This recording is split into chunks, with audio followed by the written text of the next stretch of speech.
அருமையானவர்களே, இந்த நாளிலும் அவனுடைய வார்த்தை நான் இடத்திலே கொண்டு வருகிறேன். யோபு 5:9 சொல்லுகிறது, ஆராய்ந்து முடியாத பெரிய காரியங்களையும் எண்ணி முடியாத அதிசயங்களையும் அவர் செய்கிறார். அதிசயங்களை செய்கிற தேவன் இவர்.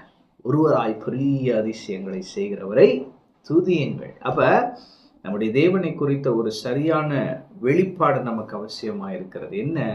அவர் அதிசயங்களை செய்கிறவர். ஆமென்.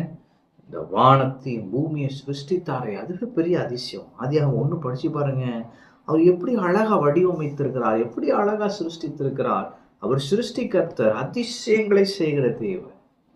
அப்படி நான் உங்களுக்கு சொல்றேன், உங்க வாழ்க்கையிலே அவர் பெரிய காரியங்களை செய்ய போகிறார். ஆராய்ந்து முடியாத பெரிய காரியங்கள் அப்படின்னா நீங்க ஆராயவே முடியாது. அது எப்படி நடந்துச்சு அது உங்களால சொல்லவே முடியாது. இயேசுடைய முதலாம் அற்புதம் பாருங்க. வெறும் தண்ணீர், அதை எடுத்து ஊத்துறாங்க, திராட்சை ரசமாய் மாறினது. இது எப்படி அப்படின்னு போய் ஒரு இன்டர்வியூ எடுத்தா அவங்களுக்கு தெரியாது, வேலைக்காரங்களுக்கு தெரியாது. தண்ணி ஊற்ற சொன்னாலும் ஊற்றணும், இதை எடுத்து கொடுங்கன்னாரு, அதை எடுத்து கொடுத்தோம், பார்த்தா அது ஜூஸா மாறிடுச்சு. என்ன செஞ்சாருன்னு எங்களுக்கு தெரியல. அப்ப கர்த்தர் சொல்றாரு, ஆராய்ந்து முடியாத பெரிய காரியங்களை நான் உனக்கு செய்வேன். அது மட்டும் அல்ல, எண்ணி முடியாத அதிசயங்கள்.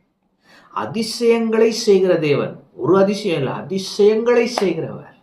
இந்த தேவன் உங்களை மிகவும் நேசிக்கிறபடியால் எண்ணற்ற அதிசயங்களை அவர் உங்களுக்காக செய்வார். சிலுவையிலே இயேசு முடிந்தது என்று சொன்னார். அப்ப அவர் கர்த்தர் எனக்காக யாவையும் செய்து முடிப்பார் என்று சங்கீதத்திலே படிக்கிறோம்.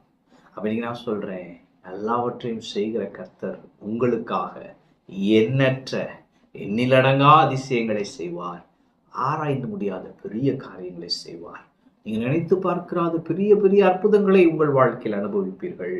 சொல்லிக்கொண்டே போகலாம். அப்படிப்பட்ட அதிசயங்களை அவர் செய்வார், நீங்கள் அனுபவிப்பீர்கள். அவர் யார் என்கிற வெளிப்பாட்டில் இன்னும் அதிகமாய் வளர்வீர்கள். ஆமென். கர்த்தர் உங்களோடு இருக்கிறார். கர்த்தர் உங்களை ஆசீர்வதிப்பார்.